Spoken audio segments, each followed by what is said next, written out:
Department of Justice sakaling ilipat sa Pilipinas ang kustodiya kay dating Congressman Arnolfo Teves na naaresto sa Timor-Leste kagabi.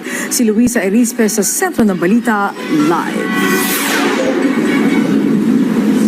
Angelique, inaresto kagabi si dating Congressman Arnolfo Teves Jr. sa Timor-Leste na wanted ngayon sa kasong murder, attempted murder at frustrated murder dito sa Pilipinas. Nakahanda naman ang Department of Justice sakaling ililipat na sa kustodiya ng bansa si Teves. Bandang alas 8 ng gabi sa Timor-Leste, inaresto umano si Teves ng Timorese authorities. Sa video na ipinost sa social media ng anak ni Teves na si Axel, makikita na nakayakap pa si Teves sa kanyang abogado na si Dr. Joao Serra habang inaaresto. Ang mga umaresto naman sa kanya ay nakasuot pa ng vest na may nakalagay na immigration sa likuran. Tinawag ng anak ni Teves na kidnap umano ang pangyayari dahil walang kahit anong dokumento ng pag-aresto sa kanyang ama.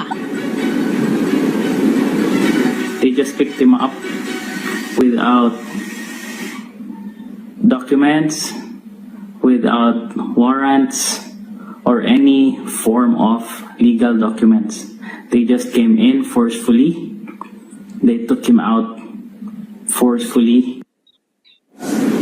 Sabi pa nga ng anak ni Teves, may impormasyon silang natanggap na may lalapag umanong eroplano sa Timor-Leste para maglipad kay Teves pabalik ng Pilipinas. Giit nila, hindi dapat ma-extradite si Teves dahil nga binasura na umano ng korte ng Timor-Leste ang extradition request ng Pilipinas.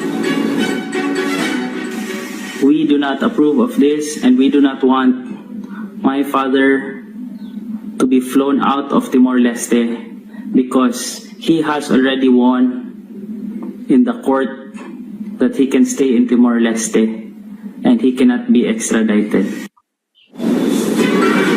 Ayon naman sa abogado ni Teves sa Pilipinas ni si Attorney Ferdinand Topacio, nakadetain ngayon si Teves sa Ministry of Interior kasama ang kanyang abogado. Ang Department of Justice naman sinabing nakahanda sila sakaling ililipat si Teves sa kustodiya ng Pilipinas. Pero sa ngayon, wala pa silang natatanggap na anumang komunikasyon o dokumento sa pagkakaaresto kay Teves kagabi. Gayunpaman, bukas sila sa naging pahayag ng Timor-Leste na hindi dapat manatili si Teves sa kanilang teritoryo alinman sa dahilan na siya ay isang undocumented o kaya ay dahil sa extradition request.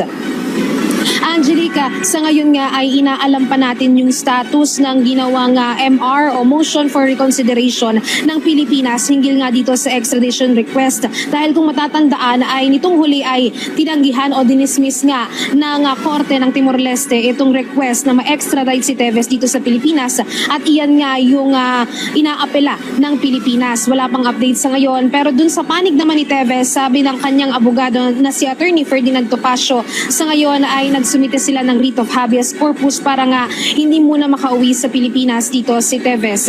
At hinggil naman dun sa eroplano na sinasabi nga ng anak ni Teves na lumapag umano doon sa Timor-Leste, ang sabi lang dito ng DOJ ay fake news na mula ito sa Pilipinas. Angelique. Okay, maraming salamat sa iyo, Luisa Erispe.